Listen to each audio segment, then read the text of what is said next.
estos últimos días hemos conversado harto de lo que está pasando con la circulación, por ejemplo, en este lado del mundo de virus respiratorios, ¿no? Afortunadamente ya nos están dando tregua porque están subiendo de a poquito las temperaturas. Aunque todavía queda. Exactamente, aquí hemos tenido algunos casos, pero en el hemisferio norte, producto igual de las altas temperaturas, quizás se están produciendo otro tipo de fenómenos y están circulando no virus, sino que ahora algunos hongos, particularmente la Cándida auris. Queremos conocer de qué se trata esto que tienen alerta a Estados Unidos y a otros países europeos, por ejemplo, y se lo preguntamos todo a Ramón Ahumada, Ramón Ahumada, Eso es su tío.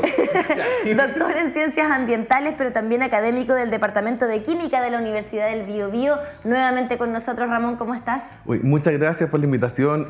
Ustedes saben, me encanta que me inviten, especialmente a hablar de hongos, de medio ambiente, que son mis temas que en el fondo disfruto más conversar aquí con usted en el matinal. Sí, hay todo un desafío hoy día frente a este cambio climático, a esta ebullición climática, como lo estableció las Naciones Unidas también, que claro, van haciendo desaparecer algunas especies, pero al parecer están apareciendo otras también, con los de hielo, por ahí están apareciendo algunos virus que estaban congelados hace miles de años. ¿Qué pasa con el tema de los hongos y estos cambios de temperaturas, por ejemplo, que por ejemplo un ratito llueve, después sale el sol, después vuelve a llover? Hay también un desafío en lo medioambiental, pero también en el trabajo que hacen ustedes. Bueno, ustedes saben que ya vine a conversar un poco con ustedes con respecto a la Antártica. Ahí estamos tratando de descubrir organismos nuevos que están en el fondo en el hielo, que tengan condiciones distintas de temperatura, que puedan soportar temperaturas muy bajas. También así lo que pasa con auris. La Cándida auris es una especie de levadura como la Saccharomyces cerevisiae, que por ejemplo sirve para hacer cerveza. La misma levadura que se utiliza para hacer el pan en las casas también es una levadura. Son unicelulares, ¿cierto? Uno generalmente piensa en los hongos, en el micelio, en las setas, pero estos son hongos unicelulares.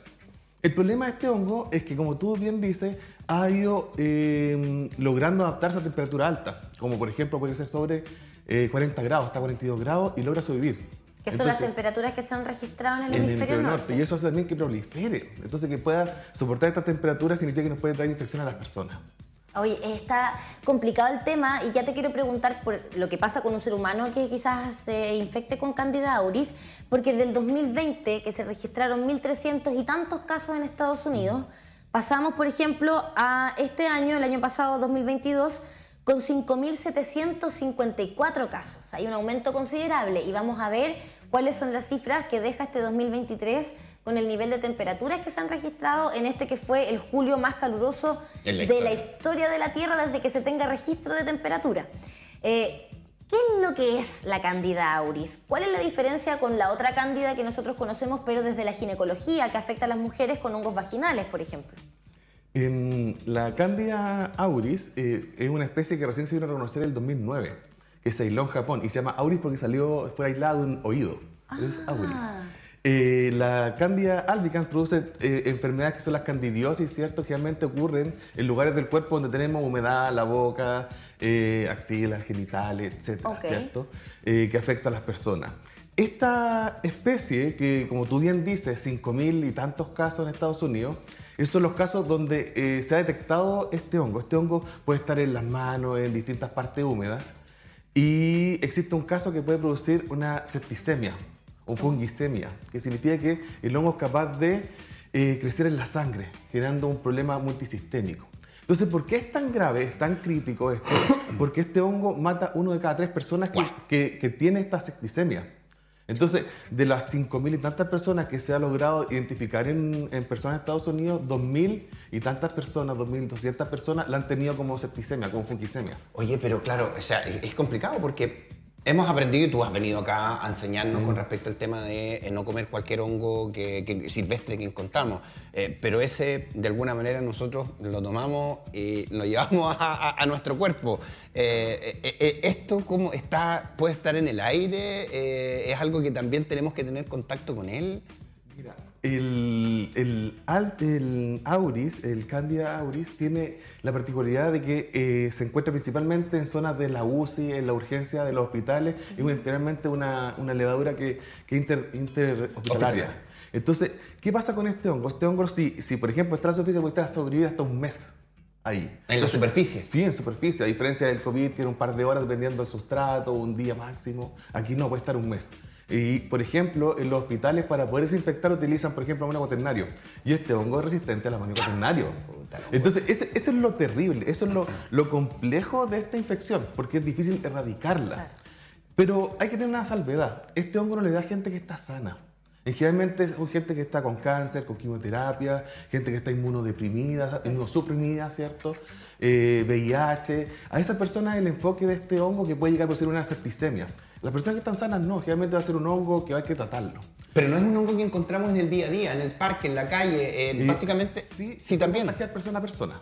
También está el caso. Pero no te va, físicamente, ¿cómo se ve? Es como una crema, se podría decir. En general, el hongo uno ve como un micelio, como unos pelitos, no, esto es como una crema espesa. Claro, como yo creo que para allá apunta la pregunta, Lucho, porque claro, como te pone el ejemplo de los honguitos que son una callampita finalmente, que nosotros lo encontramos en el bosque. Sí. No, este no se ve así. Es como esto es como una sustancia nomás, es digamos. Es unicelular, entonces crece más, va a parecer una levadura, o sea, una bacteria. Ya. Como sustrato, no es como un hongo. ¿Pero lo podemos ver a nuestros ojos o hay que verlo con el instrumento? No, solamente con microscopio. No sé, con una placa Petri donde lo podemos ver crecer. Que por ahí vi una fotito en el panel donde se veía, no, esa foto no, donde se ve como una cremita sobre una placa Petri. Ya, una cremita en una plaquita estas de vidrio. Sí, exactamente. Así ese es un cultivo de levadura, obviamente concentrado ahí en un medio cultivo. Y adentro de eso está la levadura. Son puras esporas chiquitas, son puras células. Entonces es más complejo todavía y por eso es tan difícil de poder ocuparse de esto, cuidarse de esto, y como tú dices, súper resistente al amonio cuaternario, a otros elementos y además vive mucho tiempo. Sí, además de eso, también es resistente a los azoles. Los azoles se ven flucaxol, ketoconazol, que son en general las típicas cremas que nosotros utilizamos para los hongos, los pies. Todos los medicamentos. Sí, también a ese tipo de medicamentos muy resistentes, también a unos antimicóticos que se llaman, cuando no antibióticos, sino antimicóticos de hongo. Exacto. Ramón, para también no quizás levantar las alertas de manera innecesaria, y no sé si es necesario o no, porque ahí tú eres el especialista. ¿Dónde habita este hongo? ¿Dónde lo podemos encontrar más a menudo? ¿Y cuáles son las condiciones que requiere para pasar a ser altamente infeccioso? Súper buena pregunta. En general, este hongo se mantiene en espacios como la UCI, donde en el fondo las personas tienen que tener un catéter, respiración artificial. Por ahí entra el hongo. Ya. Y tiene que ser la gente que está, en el fondo, que no está en un estado sano. Sano no te va a contagiar, no te va a enfermar. Entonces, radica en personas que están con algún tipo de tratamiento médico. Ok. Dicho esto, este hongo se puede transmitir persona a persona y siempre hay que tener la consideración de lavarse. El alcohol sigue siendo una excelente forma de poder, en el fondo, higienizarse. Alcohol a 70 grados, alcohol gel, es impecable con esta especie. O sea, el amonio cuaternario sí es resistente, pero el cloro también, desinfectar con cloro también sirve. ¿Y condiciones ambientales que requiera el hongo o puede estar en cualquier tipo de ambiente, sea frío, caluroso, norte, sur del mundo? En general siempre el hongo hay que tener esta consideración que tiene que haber un cierto grado de humedad y calor. Eso es como una buena combinación, por eso que los pies cuando están bien humedecidos empiezan a formar hongo, el cuero cabelludo también con la humedad del lavado. Pero pensar siempre en este hongo, que no es un hongo que esté masificado en este momento. En Chile ha habido solamente 2 casos. Uno fue un hindú residente en Chile que se enfermó, se fue a tratar a India y cuando volvió vino la presencia de este hongo. Y el otro, una mujer de 77 años en el Hospital El Salvador en Santiago. Okay. Ahora, una cosa que es súper importante con este hongo es que es muy difícil de identificar. Las técnicas que es en general que utilizan para identificar distintos tipos de bacterias, hongos y levaduras en general, que son las enfermedades, son difíciles de identificar para este hongo, que finalmente lo mejor para poder descubrir que realmente es Candida auris es hacer un maldito MS con espectroscopia de masa, que suena súper complejo, pero sí es, porque es un equipo que solamente, por ejemplo, el Hospital Higueras tiene uno, el Hospital El Salvador de Santiago tiene otro, y así se puede identificar, porque es capaz de identificar algunas proteínas que son características para ese hongo, y así separarlas de otro tipo de cándidas que producen la candiosis, que son bien comunes en humanos y que viven con nosotros en el fondo hace mucho tiempo. Ahora, entonces, esto no es nuevo, digamos, que esté apareciendo ahora. Lo que pasa es que está siendo más resistente a las temperaturas. Sabemos que hay muchos virus y bacterias que incluso están siendo resistentes a los antibióticos, pero ahí también por problemas también de los seres humanos, por la automedicación. ¿Qué podríamos esperar nosotros en Chile con respecto a nuestras temperaturas? ¿Esto permitiría que durante el verano, también, a lo mejor que no deberían estar, ya empiecen a estar durante el verano además? O sea, nosotros esperaríamos que mientras más lejito Chile mejor, porque en este momento tenemos 2 casos nomás que se han confirmado, pero sí, evidentemente, según los registros, porque me puse a leer la Web of Science, publicaciones científicas, dicen que principalmente predomina en hospitales y en lugares de cuidado intensivo. Ahí generalmente se puede encontrar, y si uno lo tiene, porque uno puede ser colonizado, que en el fondo es cuando puede tener una septicemia, o puede tenerlo portador. ¿Y por qué está en los hospitales? ¿Por qué está siempre en los hospitales? Porque, ahí como la gente sana, en general no se infecta de Candida auris, en general no puede pasar como una infección y se va a salir. Es donde están las Sí. personas enfermas. Entonces no te va a hacer una infección importante, no vas a tener alguna enfermedad con respecto a eso. Pero si estás enfermo puedes tener una fungisemia. Entonces puede pasar ahí que se infecte a las personas y eso haga también que se prolifere. Una persona sana que tiene Candida puede también transmitirla, siendo que no tenga ningún efecto a esa persona. Que pasaba con el COVID cuando uno es asintomático o asintomático, también pasa con esta enfermedad. Ahora, Ramón, entiendo, hongo produce algunos síntomas que son bien inespecíficos, porque está la fiebre, los escalofríos, pero que lo podemos asociar a un sinfín de patologías más. Pero ¿cómo se ve una infección por Candida auris? Porque si pensamos en otro tipo de afectaciones por hongo, se ve en la piel, se enrojece, aparecen llagas, ¿verdad? En este caso, ¿pasa algo similar? Súper buena pregunta, porque particularmente cuando uno le da fiebre, lo primero que uno piensa es que tiene una enfermedad bacteriana, porque en el fondo el cuerpo sube la temperatura por matar las bacterias, que en el fondo sobrevive a 37 grados. Este hongo, además de sobrevivir hasta 42 grados, o sea, la fiebre no va a producir una disminución de la carga de este mismo. Si después de 2 semanas que tuve un tratamiento antibiótico y no pasó la fiebre y los escalofríos, que son en el fondo como representan, pues estamos hablando de este hongo. Ya. O sea, ahí tendríamos, la persona, el médico tendría que decir, oye, aquí hay una posibilidad. Hay algo más, claro. Entonces, ¿qué tienen que hacer? Tienen que tomar muestras de sangre y ver si que tiene esta Candida auris a través de nuestros equipos especializados, que es el MALDI-TOF MS, y además de secuenciación PCR, que en el fondo es el de DNA. Es súper complejo, es bien difícil. Uno lo lee y obviamente la gente sana no tiene que preocuparse, no es llamar a la preocupación general, sino que a tener este resguardo que existe una nueva especie que se aisló en 2009, que ya ha llegado, hay registros en Chile.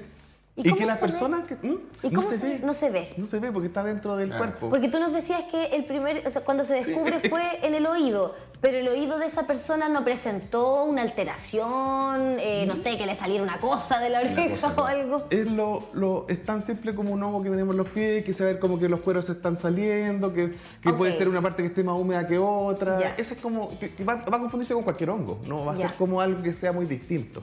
Perfecto. Entonces, y aquí, volver a insistir, esto obviamente es parte de lo que significa también este cambio climático, que todos nos vamos adaptando para seguir sobreviviendo. Lo mismo pasa con las bacterias, los hongos, los virus, que se van adaptando para. Lo más importante es seguir manteniendo esos cuidados que aprendimos con el COVID, ¿no? Lavado de manos, el estar ahí atento a aquello. Sí, lavado de manos, alcohol gel, el cloro, todo eso todavía funciona. El amonio cuaternario particularmente desinfectante que no funciona y que utilizan en los hospitales, sí, es bien. Por eso que es crítico, por eso que está este cuidado, por eso que están los ojos científicos puestos en esta levadura. Y sabes, creo que, Ramón, igual es súper importante mencionar que mantener nuestro sistema inmune lo más fortalecido posible aquí puede hacer una diferencia sustancial. Y lo comento también porque tú mencionabas a los pacientes con VIH, por ejemplo, personas inmunosuprimidas. Muchos pacientes con VIH, incluso con diagnóstico, no llevan adelante sus tratamientos y ahí podemos encontrar miles de factores. De pronto está el estigma social, el temor a asumir que tengo esta enfermedad, tener que compartirlo con mis pares, explicar que estoy en este tratamiento, en fin, muchas cosas porque está asociado también a un estigma que tiene la enfermedad en sí misma. Entonces, si no cuidamos, porque una persona quizás que vive con VIH, pero tiene su tratamiento al día, se toma todos sus medicamentos, va a tener un sistema inmune incluso que lo lleve a ser considerado indetectable. Sí, evidentemente sí. Entonces, es súper importante lo que dijo Camila, porque en el fondo esto, tener el sistema inmune sano, comer bien, alimentarse sanamente, tomar estimuladores, por ejemplo, del sistema inmunológico como, no sé, el jengibre, la cúrcuma, alimentos sanos, también ayuda a tener una buena defensa, un buen sistema inmunológico, y este hongo no te va a afectar si tú estás sano. Si en el fondo los que están más propensos, la gente que está con cáncer, quimioterapia, que están con catéter, que tienen algún tipo de sonda, esos son los vulnerables dentro de esta enfermedad. Oye, encuentro genial, que encuentro genial que tú como especialista en esta materia medioambiental también impartas ese conocimiento respecto de comer jengibre, por ejemplo. Es algo que tú habitualmente comes, por ejemplo, y lo incorporas en tu dieta, porque siempre escuchamos estos consejos de médicos, nutricionistas, pero acá hay alguien que sabe muy bien lo que pueden llegar a ser los honguitos y cómo podemos combatirlo de manera natural nosotros. Bueno, siempre recordar que yo vengo del Laboratorio de Química Aplicada y Sustentable, yo vengo del lado de Conce, del Laboratorio de Química Productos Naturales, entonces nosotros estamos absolutamente familiarizados con todo lo que son los productos químicos de origen natural. Entonces siempre estamos trabajando con los hongos y parte de nuestra investigación en el Laboratorio de Química Aplicada y Sustentable es buscar estos productos antioxidantes que tengan inmunomoduladores, el tema del Alzheimer, ¿cierto? Que son neuroprotectores, por ejemplo, Menina neón, que es una especie de gargal, un hongo que también sirve como neuroprotector. Todos esos compuestos químicos nosotros no solamente creemos que son esos, sino que los probamos científicamente. Cerremos una conversación entonces al aire, ¿qué les parece? Y que hablemos de lo que está en el ambiente que nos puede ayudar a fortalecernos desde la química sustentable. Por supuesto, yo encantadísimo siempre de venir a conversar con ustedes, de compartir el conocimiento, de mostrar lo que hacemos en el Laboratorio de Química Aplicada Sustentable, en Labcast_VB en Instagram, que para que nos sigan, para que vean a nuestras charlas, lo que estamos trabajando, etcétera. Yo feliz, encantado de venir a verlo. Y es tan importante el fortalecer el tema de lo natural porque hoy día tenemos una sobremedicación en nuestro sistema. Ojo con lo que está pasando hoy día con las fiscalizaciones hacia los remedios que están vendiendo en las ferias, por ejemplo, que no solamente son remedios que han sido robados, que han perdido la cadena, que no se sabe de dónde vienen, sino que incluso falsificados, medicamentos falsificados. O sea, ojo con eso. Y eso haciendo también que cuando nos pase algo de verdad, los remedios que están disponibles no nos hagan efecto. Hoy día los virus están siendo resistentes a los antibióticos, hemos hablado desde enfermedades sexuales hasta muchos otros. Y fortalecernos primero antes con lo natural, antes de caer en los remedios que están a disposición, porque así de alguna manera cuando nos toque ese remedio vamos a saber que nos va a funcionar, pues. Absolutamente, o sea, uno sabe que toda esta alimentación, yo tengo 3 hijos, entonces la alimentación sana para nosotros es fundamental. Nosotros tenemos un colegio que es un colegio Waldorf, que hacen agricultura, que saben hacer cultivos, entonces siempre solicitamos tomar harta miel, que es un antibacteriano natural, los compuestos como el jengibre, la cúrcuma, hongos que también son muy sanos, muy saludables, ricos en proteínas y en antioxidantes. Los mismos berries, o sea, tenemos un sinfín de productos que son muy alimenticios, muy sanos, que ayudan al sistema inmunológico, que nos van a proteger contra distintas enfermedades. También hay compuestos farmacéuticos que son comprimidos que también nos sirven, en base a reishi, en base a Belena León, en base a distintos hongos que también son supresores del sistema inmune. Yo me compré un jarabe con jengibre. ¿Viste? No, de verdad, incorporar el jengibre, aparte que son ricos. Y por eso estoy botando todo. Eso, Ramón, te agradecemos y por supuesto quedamos ahí con la conversación pendiente en torno a todos estos componentes naturales que están en nuestro entorno, que podemos incorporar en la dieta y que nos pueden proteger el sistema. Ya dejamos eso cerrado. Absolutamente. Nos vemos en la próxima entonces, Ramón. Hasta luego, muchas gracias. Gracias por venir y bueno, ustedes también